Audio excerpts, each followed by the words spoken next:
How to explain embalming without making it uncomfortable.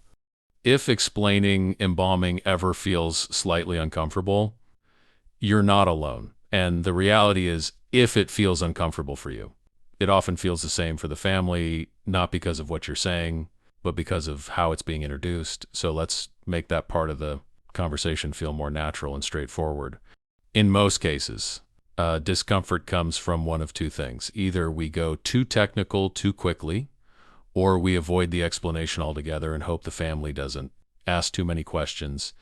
And both approaches can make something quite practical feel more complicated or more uncertain than it needs to be. A more effective approach is to reframe embalming completely. Instead of thinking of it as a procedure you need to explain, think of it as a way of supporting what the family wants to achieve. Because families aren't asking for embalming, they're asking for time for a viewing or for a certain kind of goodbye, and embalming simply sits behind that as one of the ways to make it possible. In most arrangements, a detailed explanation isn't necessary. What families need is a clear, calm understanding of what it does in practical terms. So instead of focusing on process, keep it outcome-based. For example, if you're thinking about having some time with them or a viewing, embalming helps us preserve their condition and gives us more flexibility with timing. that's usually enough. It answers the question without overwhelming them.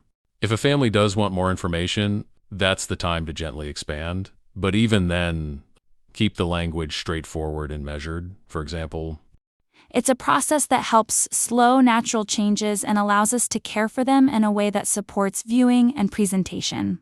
no need to go further unless they ask. Let their level of interest guide the depth of your explanation. Often, it's not the wording that creates discomfort, it's the delivery. A calm, matter-of-fact tone makes a significant difference. If it feels like a normal part of the conversation to you, it will feel the same to the family, and that confidence helps them feel more at ease with whatever decision they make. So explaining embalming doesn't need to be complicated or uncomfortable. Keep it simple, keep it relevant, and focus on what it allows the family to do. And in most cases, that's all that's needed. Thank you for watching.